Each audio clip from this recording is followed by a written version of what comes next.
kekuatan kepada kita. Dan ya kita akan terus berdoa teman-teman kita yang gak hadir, yang mungkin dalam perjalanan mudik, karena memang jemaat di Breakthrough ini memang ya unik. Ada yang orang tuanya masih Muslim, ya, anaknya Kristen. Jadi kalau saudara lihat di kampung saya itu unik banget. Jadi bapaknya Muslim, anaknya pendeta. Ada. Ini Masjid Chandra ini sama. Hari ini di Balon ini lagi merayakan Hari Raya Idul Fitri. Di rumah di Jawa merayakan Hari Raya Idul Fitri. Anak-anaknya Kristen. Ada berapa yang mudik? Ya, mereka lagi silaturahmi. Itu Bapak Ibu, kita doakan supaya dalam perjalanan itu tetap ada dalam perlindungan Tuhan. Oke. Kita akan lihat pada hari ini bahwa pertolongan Tuhan yang tak kelihatan. Nah, bagus sekali nih diedit sama Ayu. Saya tahu ini edit itu biar supaya lebih bagus, biar kayak agak keren sedikit lagi. Puji Tuhan, makasih Pak Ayu. Saudaraku yang dikasih oleh Tuhan. Jadi Tuhan berjanji akan menyertai kita.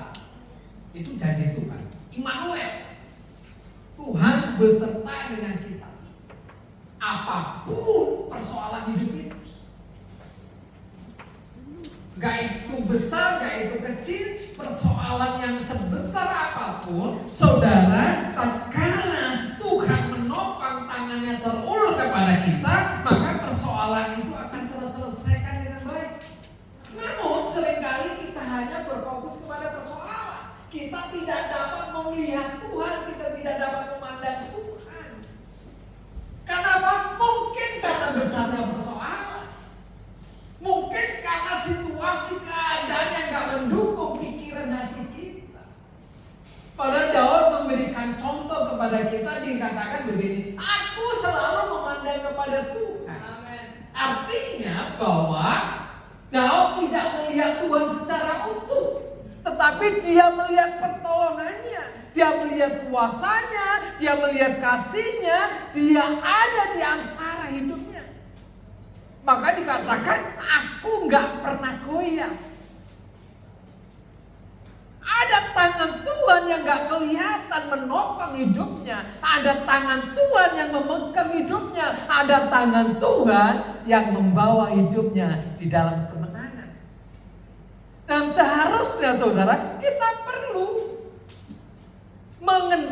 mengingat bahwa Tuhan itu selalu menolong dalam hidup kita. Kalau hari ini kita ada, itu karena pertolongan Tuhan. Kalau hari ini kita bernapas, itu karena kasih karunia Tuhan. Ya, kita bersyukur beberapa hari ini kita sudah berdoa untuk Ibu Julia yang ada di rumah sakit. Beberapa hari yang lalu oksigennya langsung dimasukkan ke paru-paru supaya nafasnya enak.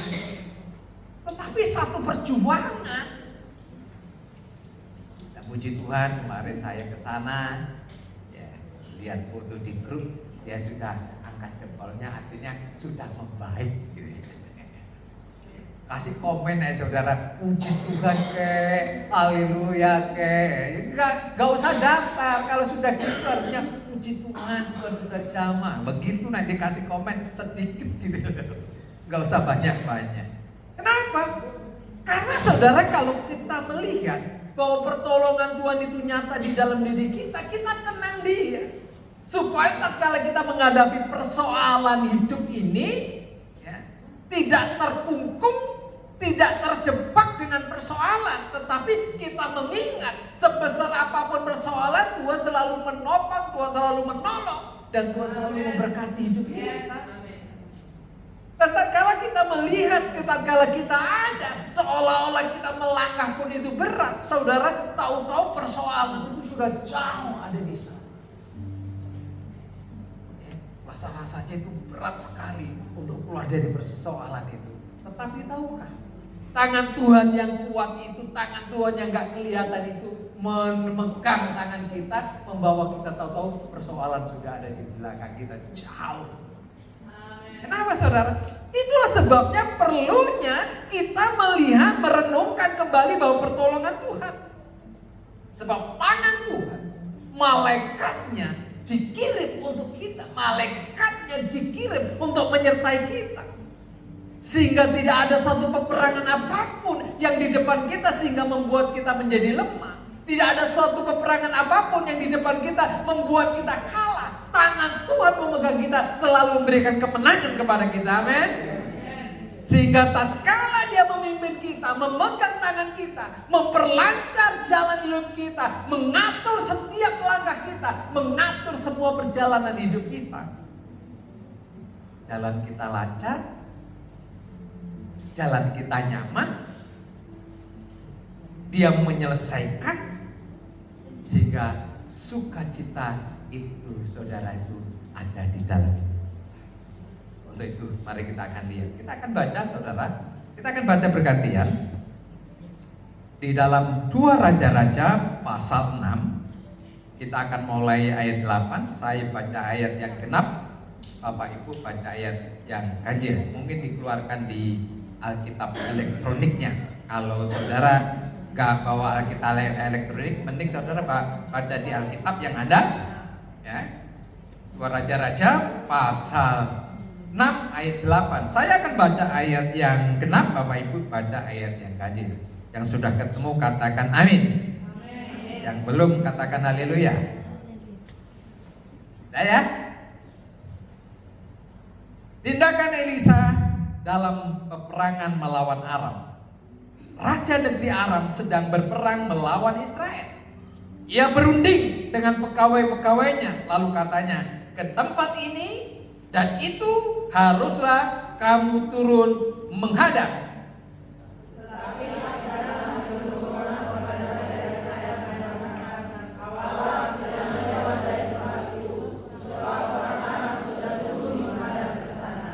Sebab itu Raja Israel menyuruh orang-orang ke tempat yang disebutkan Abi Allah kepadanya.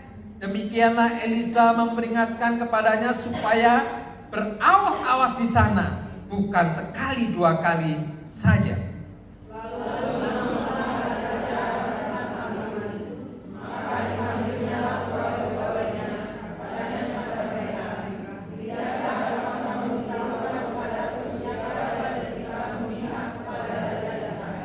Tetapi berkatalah seorang pegawainya, tidak Tuanku Raja, melainkan Elisa, nabi di Israel. Dialah yang memberitahukan kepada Raja Israel tentang perkataan yang diucapkan oleh tuanku di kamar tidurmu.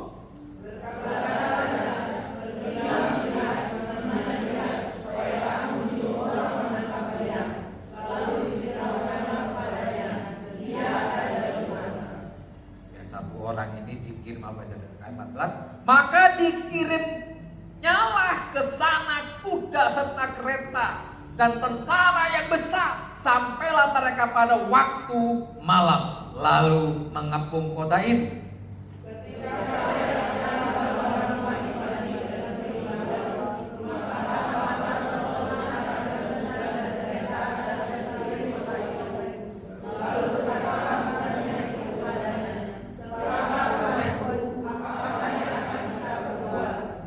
Jawabnya, jangan takut, sebab lebih banyak yang menyertai kita daripada yang menyertai mereka.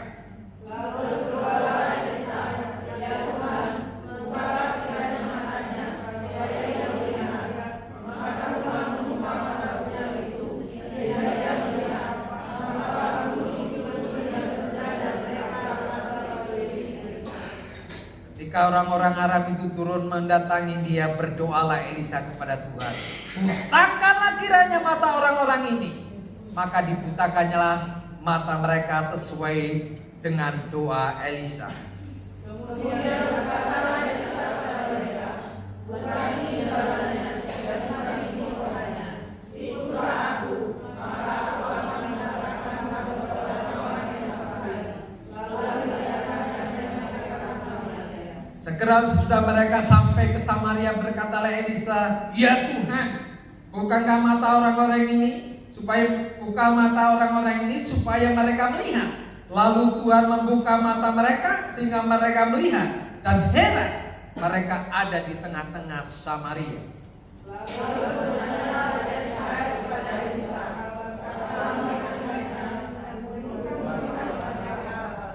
Tetapi jawabnya, jangan. Bisakah kau bunuh yang kau tawan dengan pedangmu dan dengan panahmu? Tetapi hidangkanlah makanan dan minuman di hadapan mereka, supaya mereka makan dan minum, lalu pulang kepada Tuhan mereka sama-sama. Disediakan bagi mereka jamuan yang besar, maka makan dan minuman mereka. Sesudah dia makannya, mereka pulang kepada Tuhan mereka. Sejak itu tidak ada lagi gerombolan-gerombolan orang Aram memasuki negeri Israel. Wow, luar biasa Bapak Ibu. Ya, kenapa saya membaca Alkitab? Supaya kita sering-sering juga membaca Alkitab. Ya, saudaraku, siapakah Elisa ini? Elisa adalah seorang desa, seorang petani. Tak kala Tuhan memanggil Elisa melalui Elia melihat ketekunannya dan dilihat itu juga oleh Tuhan. Dia melihat kesetiaannya, ketekunannya di dalam menggarap tanah yang ada. Di tengah-tengah dia sedang mengerjakan ladangnya, Elia datang.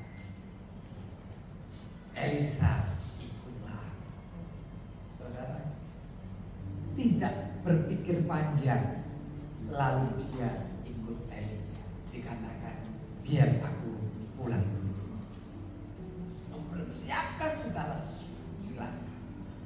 Dan kemudian Elisa mengikuti Elia.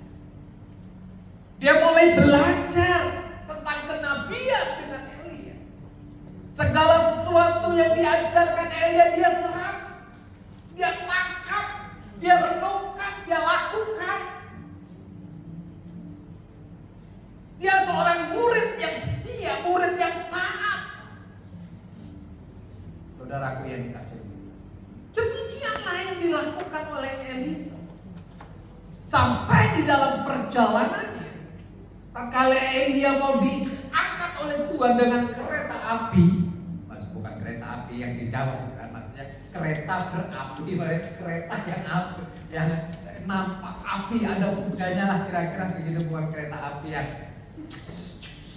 bukan ya, tapi kereta berapi. Jadi tak kalah dia katakan, Elisa, kenapa kamu ikut aku? Biarlah Tuhan, Engkau berikan 2 bagian daripada roh. Kalau Engkau sanggup melihat aku terangkat, maka aku akan menerima. Saudaraku, di dalam perjalanan teman-temannya, murid-murid yang lain menasihati Elisa, ngapain kamu ikut dia? Pulang aja. Itu bukan urusan. Ini aku akan ikut. Murid-muridnya nggak tahu apa yang akan didapatkan oleh Elisa.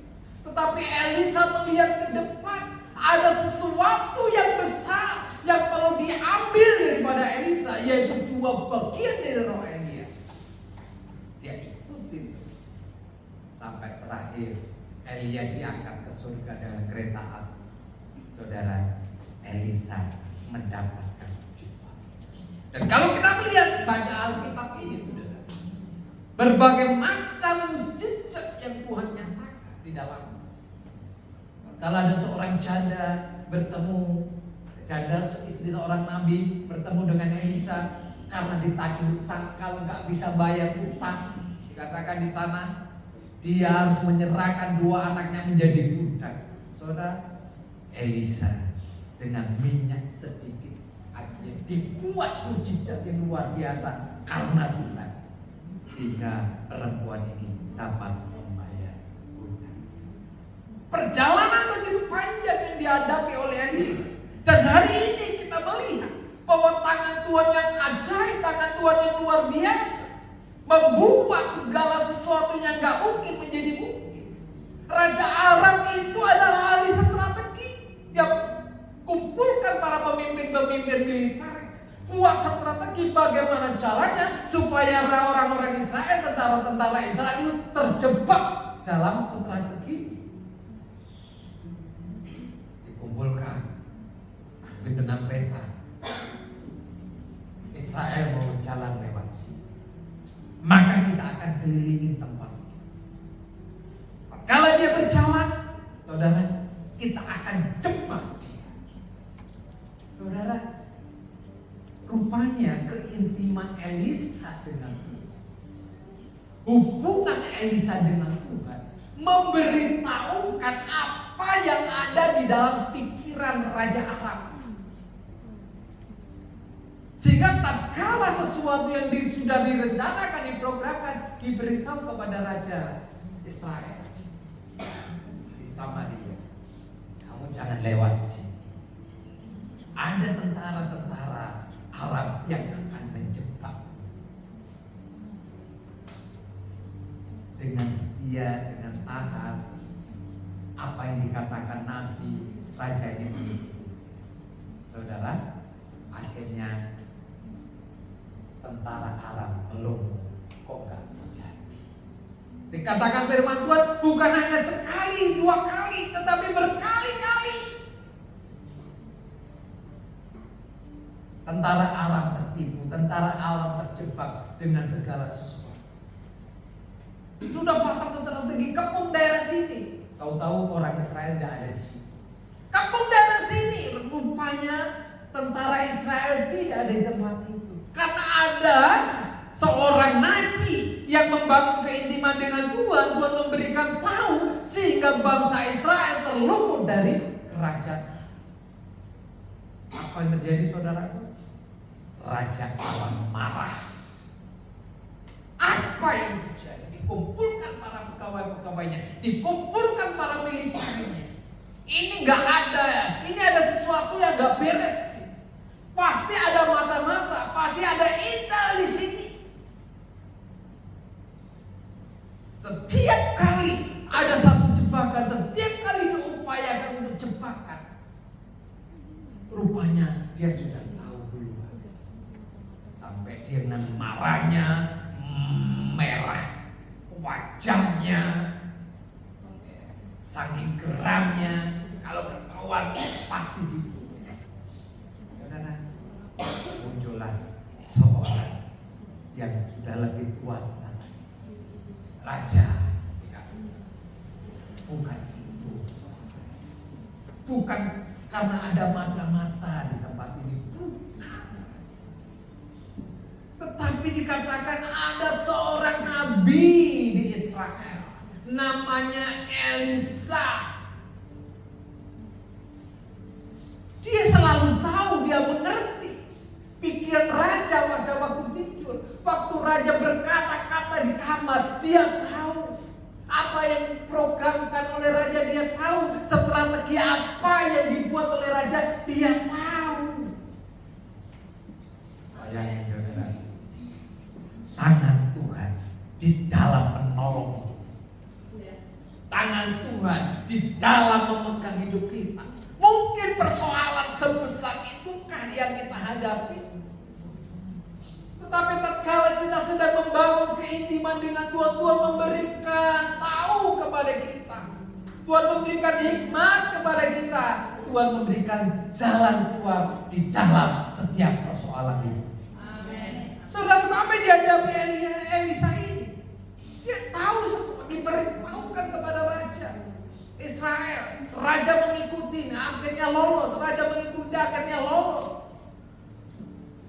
Makanya saya ingatkan, setiap firman Tuhan yang kita dengar, setiap firman Tuhan yang disampaikan oleh para hamba-hamba Tuhan, dan kemudian engkau renungkan, kemudian engkau aplikasikan di dalam hidup saudara, maka engkau akan terlindung dari berbagai macam persoalan.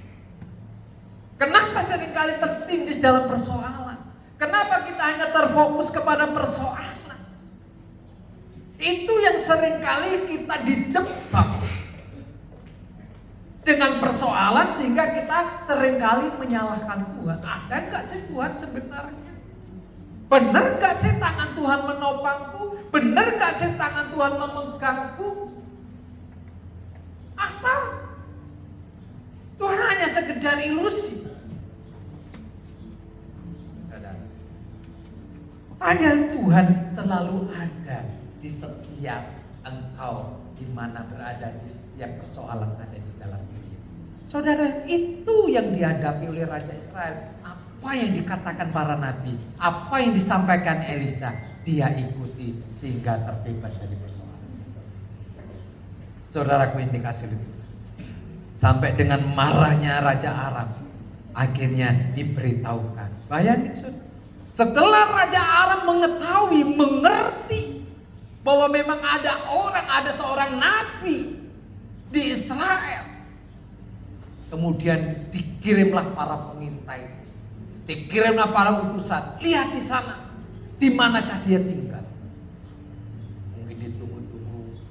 Setelah diketahui, saudara, setelah mengerti bahwa Elisa ada di Dotan, dia pulang sampaikan kepada raja.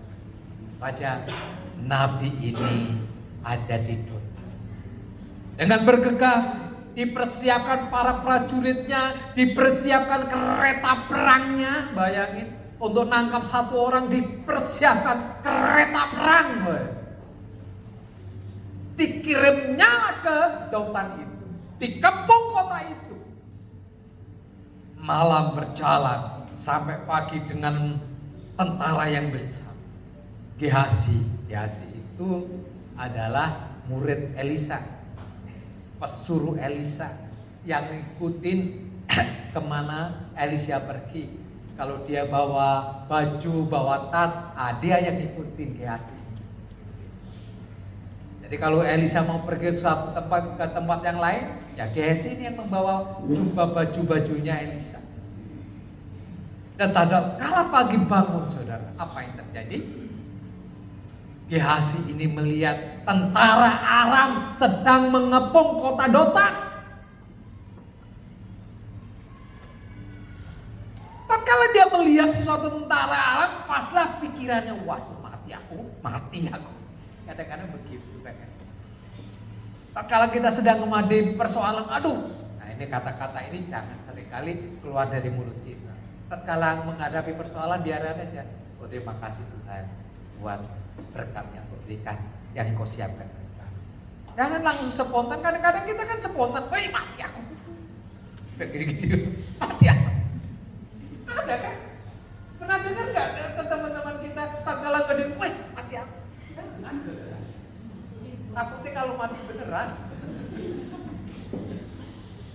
Makanya tak kala menghadapi persoalan dalam hidupmu, tak spontan kau katakan, oh terima kasih Tuhan, ada berkat yang menyamar. Wah, itu akan menenangkan hidup kita. Tapi kan beda. Nah, apa yang dihadapi kasih? Waduh Tuhan, ini tentara yang besar. Orang Arab mengirim dan sekarang sedang mengepung kota Dotan. Pastilah kita celaka. Tetapi satu pernyataan, satu pernyataan yang disampaikan oleh raja, yang disampaikan oleh Elisa kepada Gehazi. Akhirnya Tuhan membuka mata Gehazi. Ayat 15, ketika pelayan Abi Allah membangun pagi-pagi dan pergi keluar, maka tampaklah suatu tentara dengan kuda dan kereta ada sekeliling kota itu. Lalu berkatalah pucangnya itu kepadanya, celaka Tuanku, celaka. Pastilah kita mati, pastilah kita akan mati karena kita sudah dikepung oleh Raja Aram, kerajaan tentara oleh Aram. Apakah yang aku akan berbuat? Elisa mata rohaninya melihat. Nah, ini penting. Keintiman kita dengan Tuhan itu sebenarnya kita sedang mendengarkan, kita sedang membuka mata rohani kita, membuka telinga rohani kita untuk mendengarkan suara Tuhan. Itu pentingnya keintiman kita dengan Tuhan. Makanya apa jawabnya? Jangan takut. Gehazi gak usah takut. Sebab apa dikatakan? Baca. Sebab lebih banyak yang menyertai kita daripada yang menyertai mereka. Rupanya dengan mata rohani Elisa sudah tahu bahwa yang menyertai orang Aram itu lebih sedikit. Yang menyertai kita itu lebih banyak, kata Elisa. Tidak berhenti sampai di situ, Elisa berdoa kepada Tuhan. Dia katakan, ya Tuhan, bukalah kiranya matanya. Mata siapa? Mata Gehazi ini. Supaya dia dapat melihat bahwa tentara Tuhan, malaikat Tuhan itu sebenarnya lebih banyak daripada tentara orang Aram. Saudaraku, itu dasarnya. Tentara orang Aram cuma sedikit dibanding tentara yang dipersiapkan Tuhan untuk melawan orang-orang yang ada di kerajaan Aram. Saudara, dia berdoa. Apa yang dilihatnya, saudara? Gehazi melihat bala tentara surga dengan kereta yang berapi, yang siap menerkam, yang siap melebas, yang siap untuk membunuh orang-orang Aram. Saudaraku, kenapa Tuhan membuat seperti itu? Kadang kita hanya melihat dengan kasat mata kita. Kita hanya dapat melihat dengan apa yang kita lihat. Sedangkan ada sesuatu yang gak kelihatan. Ada kuasa yang gak kelihatan. Ada tangan Tuhan yang besar yang gak kelihatan. Yang sedang menopang di dalam hidup kita. Dia sedang memegang tangan kita, gak kelihatan. Tetapi dia selalu ada. Dia selalu bersama dengan kita. Dia selalu ada di samping kita. Dia selalu ada di tengah-tengah kita. Kenapa, saudaraku? Janjinya Immanuel. Dia menyertai. Bukan hanya waktu persoalan engkau datang dia menyertai kita. Kapan saja, di mana saja engkau berada, dia bersama dengan kita. Makanya tatkala kita tahu, kita mengerti, kita sadar bahwa Tuhan itu bersama dengan kita. Setiap langkah kita ada di matanya. Setiap langkah kita dia selalu bersama dengan kita. Maka hidup kita akan berhati-hati. Kenapa? Kita sadar Tuhan ada di samping kita. Tatkala langkah kita mau masuk dalam sesuatu yang berdosa, dia mengingatkan kita itu nggak benar, anak. Tatkala matamu mulai tertuju ke HP kita, ke tempat yang sering kita lihat, ada sesuatu yang tiba-tiba muncul, dia selalu mengingatkan, jangan dilihat. Benar? Terjadi enggak? Tiba-tiba muncul dan kemudian kadang-kadang kenapa kita bisa lihat? Kita respon. Kaget kan? Responnya cepat sekali. Baru kita lihat. Tetapi firman Tuhan kita pasti selalu mengingatkan. Itu enggak. Itu dosa. Itu dosa. Saudaraku, itu yang dialami oleh Elisa. Gehazi dapat melihat apa yang tidak dapat dilihat oleh manusia karena doa Elisa. Makanya saudara perlu kita berdoa sehingga sesuatu yang tidak nampak, sesuatu yang gak kelihatan oleh manusia kita dapat melihat. Saudaraku yang dikasihi oleh Tuhan, apa yang terjadi? Tatkala Gehazi dapat melihat Tuhan membuka mata bujang itu sehingga dapat melihat. Dikatakan tampaklah gunung itu penuh dengan kuda dan kereta berapi sekeliling Elisa. Rupanya ada perlihat. Satu orang ya katakanlah dua orang Gehazi, Elisa dengan bujangnya, Elisa dengan Gehazi ini dikepung oleh tentara berkuda dengan tentara yang begitu besar. Bayangin saudara, mungkin kita diberhadapkan dengan ini. Lawan-lawan kita besar. Tetapi ingat, tatkala engkau bangun hubungan intim dengan Tuhan, engkau dapat melihat bahwa tangan Tuhan yang kuat, Dia mengirimkan bala tentara surga untuk melindungi hidupmu. Dan itu terjadi, Bapak Ibu. Itu terjadi. Apa yang terjadi? Maka pertolongan Tuhan itu nyata. Saudara, ayat 18 katakan, ketika orang Aram itu turun mendatangi dia, berdoalah Elisa kepada Tuhan, butakanlah kiranya mata orang-orang ini. Maka dibuatnyalah mata mereka sesuai dengan doa Elisa. Saudara, dibuat mata tentara orang ini menjadi, bukan satu dua, seluruhnya. Mungkin bukan buta ya, tetapi dikaburkan pandangannya, dia dapat melihat. Tetapi ya, tatkala dia dibawa ke Samaria, dia dapat melihat, tapi dia nggak mengerti, dibutakan pandangan rohaninya, dibutakan matanya, sehingga diajak, saudara. Kemudian berkatalah Elisa kepada mereka, bukan ini jalannya. Elisa sudah di depannya. Bukan ini jalannya, salah jalan kamu. Akhirnya dibawalah ke Samaria, dibawalah ke kota di mana Israel ada, di mana bala tentara Israel ada. Dibawalah mereka. Seluruhnya ikut. Setelah dilucutin senjatanya, semua sudah turun dari keretanya. Dan kemudian dilucuti dan sudah dikepung mereka semua dengan tentara-tentara yang bersenjata. Dan mereka tidak memiliki senjata. Elisa berdoa, Tuhan buka mata mereka. Kaget. Kadang-kadang kita dibuat begitu kan. Rasa-rasanya tatkala menghadapi persoalan, kayaknya sudah gak ada jalan. Kayaknya sudah jalan buntu semua. Mau kemana? Mau kemana? Bank sudah ditutup, nama kita sudah di blacklist.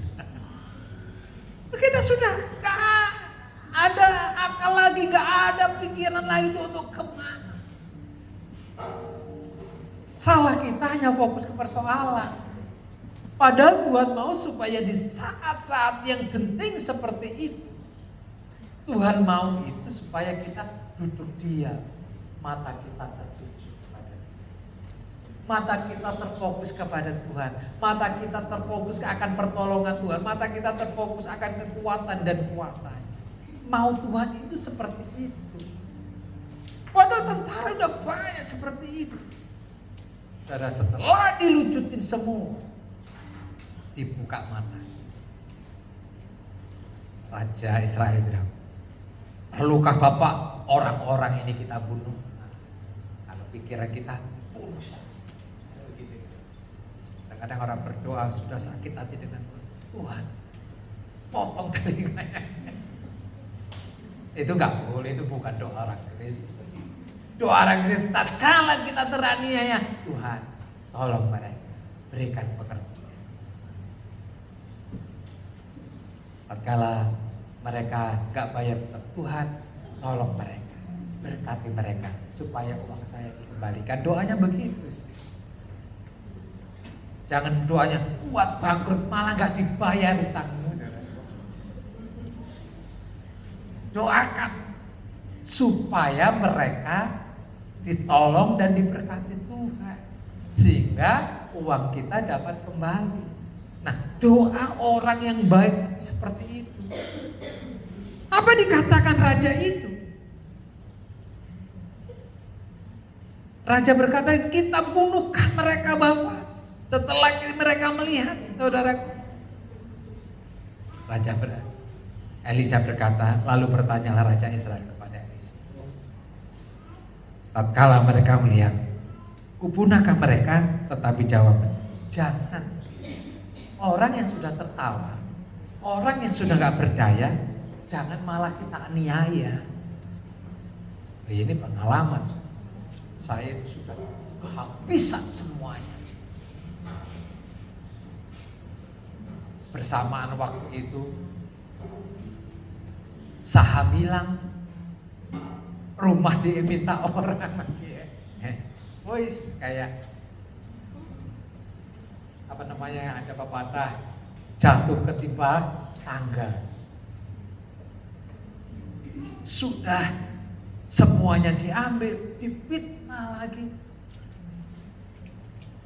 Dan orang percaya saja dengan apa kata-kata mereka. Memang dia orang kaya, dia pasti akan percaya dia daripada saya berbicara. Tetapi waktu itu saya hanya berdiam. Saya hanya berdiam dengan dengan berjalannya waktu, akhirnya banyak orang terbuka matanya. Memang kenyataan seperti itu. Pada waktu itu dulu pendeta-pendeta cuek dengan saya. Ya berlalu begitu saja. Tetapi kenyataan terjadi, mereka boleh akhirnya mereka berbalik. Kenapa saudara? Ada sesuatu yang besar. Ya, ada sesuatu. Tetapi jawab mereka dikatakan jangan. Jangan. Biasakah kau bunuh yang tertawa? Artinya, biasakah kau menindas orang yang lemah? Biasakah kau menindas orang yang gak berdaya? Biasakah kau membunuh orang yang sudah ditawan? Tapi apa yang dikatakan Elisa? Hidangkanlah, apa saudara? Hidangkanlah makanan. Ayo saudara, dari sini kita belajar dari sikap hati Elisa. Tatkala orang gak berdaya, biarlah kita tolong dia, walaupun sudah menyakiti, walaupun sudah membuat hidup kita porak-poranda, walaupun sudah membuat kita gak nyaman, kita gak tenang. Pikiran manusia pasti bunuh saja. Pikiran manusia pasti kita akan balas. Beda tatkala kasih daripada Tuhan yang menyertai dalam hidup kita. Kasih agape, walaupun kau melakukan yang tidak baik, aku tetap melakukan yang baik bagimu. Itu yang dilakukan Elisa. Apa yang dikerjakan Elisa? Beri mereka makan.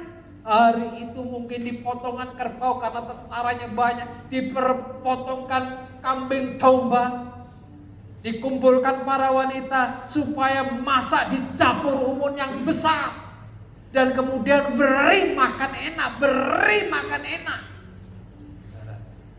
Bisa gak kita lakukan? Beri makan enak. Kalau orang datang dengan marah-marah, bisa gak kita memberikan makan yang enak? Silakan Pak, makan dulu, marahnya ditunda dulu ya. Pasti saudara. Ya. Makanya kalau orang mau nagih hutang ke Pak, kasih makan dulu saudara, supaya ngomongnya lebih halus. Jangan sebaliknya kita tambah keras. Ayo saudara, belajar kali ini. Biar hati Tuhan itu nyata di dalam hidup. Apa yang terjadi saudara? Dibuatlah pesta. Pernah gak kita buat pesta keberhasilan musuh kita? Kan enggak kan? Enggak, pernah gak pernah pesta kan? Pernah gak orang yang menyakiti hati kita kemudian kita datang, kita masakin enak? Gak pernah kan? Nah, sekarang mulai belajar. Kalau kita sudah sakit nanti dengan orang itu, kemudian dia telepon, saya mau ke sana. Saudara, bergegas beli ayam, bikin opor, belikan tipat, dia ajak makan dulu di sini. Haleluya. Amin. Aduh, saudara, bisa kayak gini? Mungkin itu sudah menyakiti hati kita, mungkin itu sudah membuat kita kecewa, mungkin kita sudah membuat sesuatu yang gak nyaman di dalam hidup kita. Elisa perlakukan hal seperti ini. Dikatakan, tetapi hidangkanlah makan dan minum di depan mereka, supaya mereka makan dan minum, lalu pulang kepada tuan mereka. Akhirnya setelah makan dan minum, badannya kuat, badannya sehat, barang-barangnya itu dirampas, senjata suruh pulang mereka. Ayat terakhir apa dikatakan saudaraku? Sehingga tidak ada lagi pemberontakan waktu. Tenang. Hidup kerajaan Israel menjadi tenang. Yang terakhir kita baca sama-sama. Yuk kita berdiri, silakan pemain musik.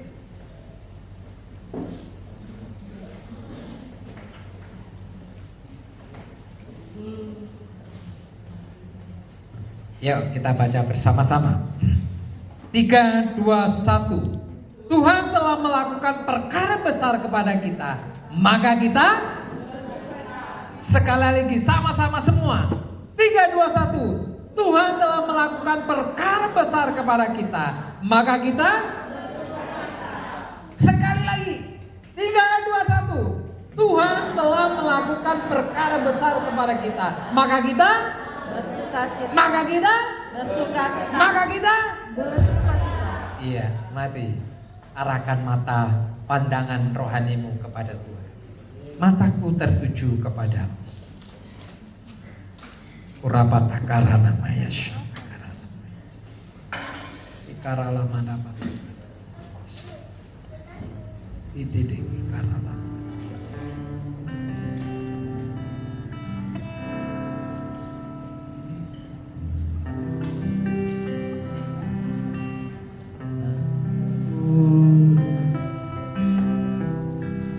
Tertuju padamu,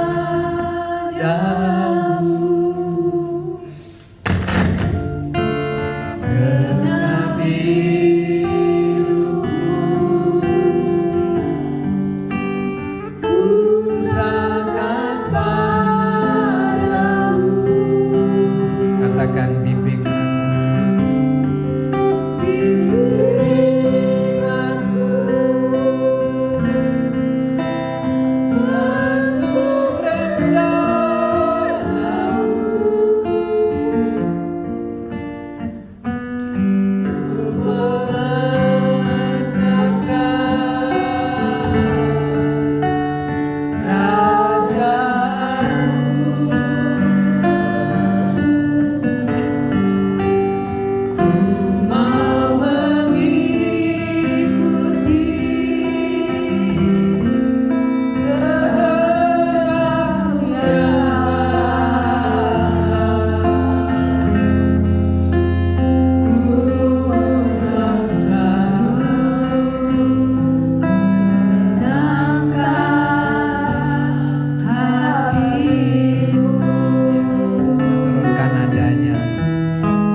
Bangun hubunganmu secara pribadi dengan Tuhan.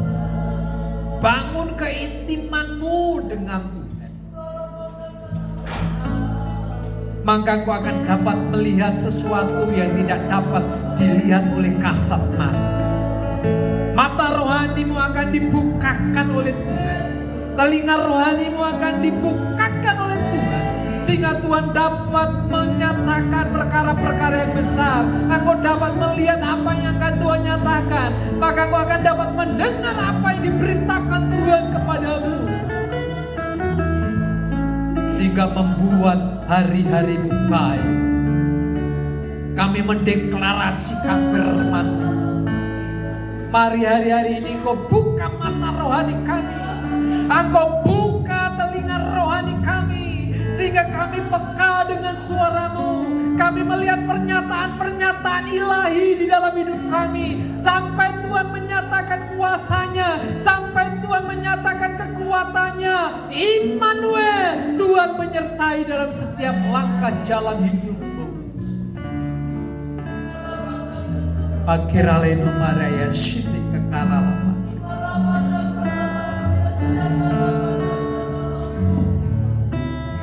Uramana takaralama. Mulai engkau nyatakan. Taruh persoalan hidupmu. Seolah-olah engkau membuka tangan, ini Tuhan, persoalan hidupmu.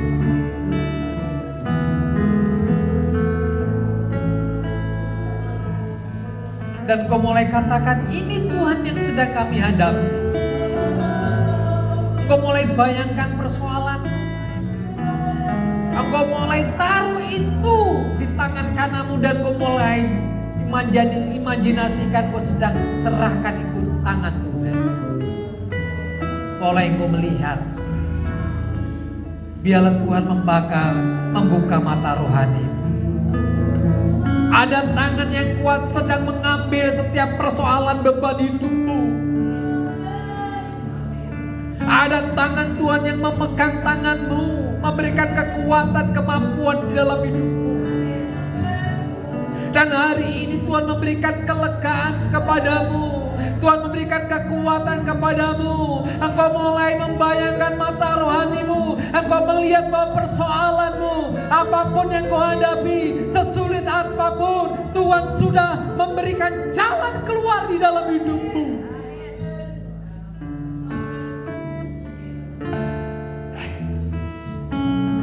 Tuhan membuat perkara yang besar.